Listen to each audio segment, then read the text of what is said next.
Imagine for a moment you've been given everything you ever desired: wisdom, wealth, power, and the ability to make choices that will impact entire nations. You are known far and wide for your brilliance and fairness, and you have everything under control. Now, despite knowing what's right, you decide to take a detour from the path set before you. This is the story of Solomon, the wisest man in biblical history, and how even he, endowed with unmatched wisdom, succumbed to his own desires. Today we're diving into the complex story of King Solomon and why God allowed him to have 1,000 wives and concubines. As always, we'll explore this from a biblical perspective, and by the end of this story we'll reflect on the lessons we can draw for our lives today. Solomon, a man of godly beginnings. Solomon was born to David and Bathsheba, a relationship that had begun under controversial and sinful circumstances. Yet God chose to bless their union by giving them a son who would become the next king of Israel. From the beginning, Solomon was marked by divine favor. He was not David's eldest son, but God had a plan for him. David, the warrior king, had been a man after God's own heart, but his reign was marked by bloodshed and war. Solomon, on the other hand, was destined to bring peace and prosperity to Israel, fulfilling a promise God made to David.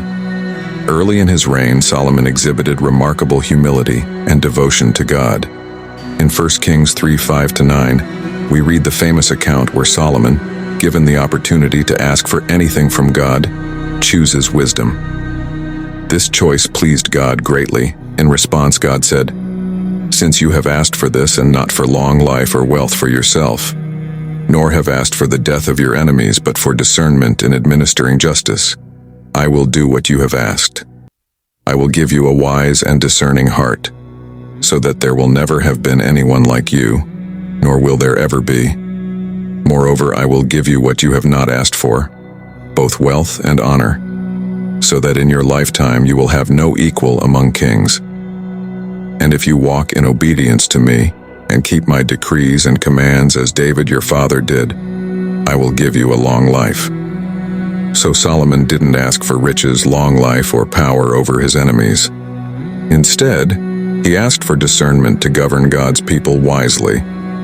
In that moment, Solomon embodied the ideal king, a servant of God, leading with humility. But the key to his early success wasn't just his wisdom. It was his willingness to listen and obey the laws of God. His father, David, had urged him to remain faithful to the Lord, saying in 1 Kings 2:2-3, "Be strong, act like a man, and observe what the Lord your God requires. Walk in obedience to him and keep his decrees and commands." Solomon knew the importance of staying true to God's word, and his wisdom showed in the way he initially ruled the kingdom.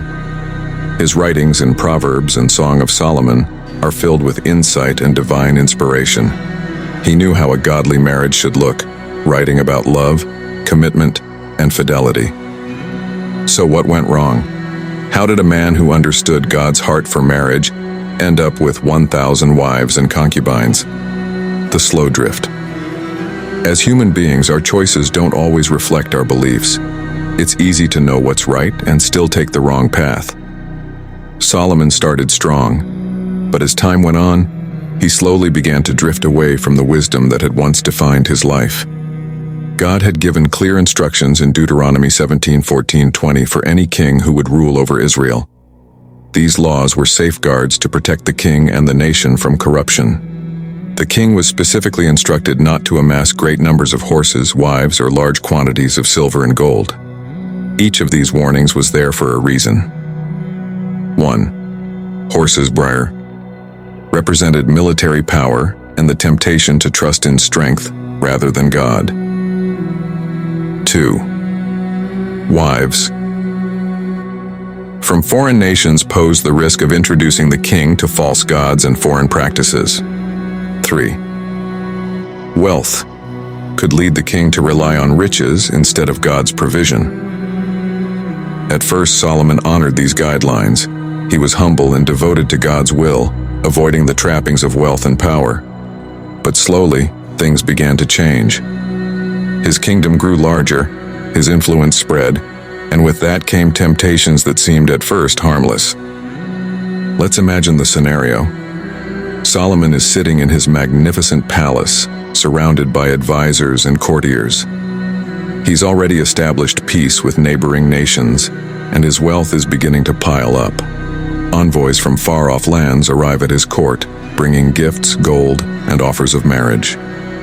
These alliances seemed beneficial at first. Marriages to foreign princesses were a common political strategy. A marriage to the daughter of a neighboring king could mean peace and prosperity for the kingdom, a way to avoid war and ensure trade routes remained open. But soon, Solomon's decisions to marry these foreign women began to pile up. What started as a few strategic marriages turned into hundreds. Solomon amassed not only wives but concubines, women taken into his household for pleasure without the commitment of marriage. It's easy to imagine how Solomon could justify these decisions. He might have thought, it's for the good of the kingdom. I'm ensuring peace, building alliances, and growing my influence. Yet each new wife came with her own culture, beliefs, and gods. Over time, Solomon began to accommodate these foreign gods, allowing altars and idols to be set up within Israel, something that would have been unthinkable in his early years. Consequences of compromise. As Solomon's heart drifted from God, so did his actions. 1 Kings 11:4 tells us, as Solomon grew old, his wives turned his heart after other gods, and his heart was not fully devoted to the Lord his God, as the heart of David his father had been. In an attempt to please his wives, Solomon began to participate in idolatrous practices. He even built high places, altars for worship, dedicated to foreign gods like Moloch, a deity whose worship often involved detestable acts such as child sacrifice. 1 Kings 11:7-8. Imagine the tragic scene. The king, once devoted to the one true God, now standing beside pagan altars, observing or even participating in rituals that would have horrified his younger self. Solomon's heart was divided. He had allowed his desires to compromise his devotion to God. He thought he could manage the consequences of his actions, but no one can serve two masters. His compromise brought severe repercussions. God had warned that if the king multiplied wives, they would lead him astray, and that is exactly what happened. God's judgment. God is patient, but he is also just. Solomon's disobedience didn't go unnoticed. In 1 Kings 11:11, God confronts Solomon directly, saying, "Since this is your attitude, and you have not kept my covenant and my decrees, I will most certainly tear the kingdom away from you and give it to one of your subordinates." God's mercy is evident even in his judgment. Though Solomon deserved immediate punishment, God chose to spare him from the full consequences during his lifetime, out of respect for Solomon's father David. Nevertheless, Solomon's actions set the stage for the eventual division of Israel. After his death, the kingdom would be torn in two, one half going to his son Rehoboam, and the other to a subordinate, Jeroboam. Imagine Solomon, late in life, reflecting on his choices. His once glorious kingdom is now at the brink of division, the peace and prosperity he had fought for slowly unraveling. Wars broke out with neighboring nations, including the Edomites and Arameans, 1 Kings 11:14-25. All the things he thought would bring him happiness, wealth, women, political alliances, proved to be empty. The wisdom he had once prized had been clouded by his desires. Solomon's final reflections, Ecclesiastes. In the final years of his life, Solomon penned the book of Ecclesiastes, which reads almost like a journal of his personal search for meaning. In it, Solomon recounts how he tried to find fulfillment in all the things the world had to offer: wealth, pleasure, success. He writes, "I amassed silver and gold for myself, and the treasure of kings and provinces. I acquired a harem as well, the delights of the heart of man." Ecclesiastes 2:8. But his conclusion? Everything was meaningless, a chasing after the wind. Nothing was gained under the sun. Ecclesiastes 2:11. All the things he thought would satisfy him, the wealth, the women, the power, left him feeling empty. His harem didn't bring him happiness. His wealth couldn't buy fulfillment. In the end, Solomon realized that a life lived apart from God is utterly meaningless.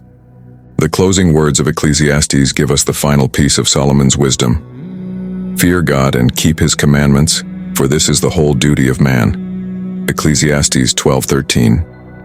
After all his searching, Solomon returned to the truth he had known as a young man. True fulfillment and purpose can only be found in a relationship with God. Lessons for us today. So why did God allow Solomon to have 1,000 wives and concubines? The answer lies in the fact that God allows us all to make our own choices, even when those choices lead us down paths of destruction. God did not force Solomon to obey, just as he doesn't force us today. Instead, he laid out the path of wisdom and blessing, giving Solomon and us the freedom to choose. Solomon's life is a powerful lesson about the dangers of compromise and the slow drift away from God's commands. It shows us that it's not enough to start well. We must seek God's grace to finish well too. Solomon thought that indulging his desires would bring happiness, but in the end, he found that only obedience to God brings lasting fulfillment. We may not have 1,000 wives and concubines, but the temptations we face today are no less real. Whether it's the pursuit of wealth, power, or pleasure, we are constantly pulled away from God's best for us. The real challenge is to finish the race, faithful and committed to the one who created us, knowing that every choice we make echoes into eternity. Thank you for staying to the end. We hope you have been enlightened by this video. See you in the next video.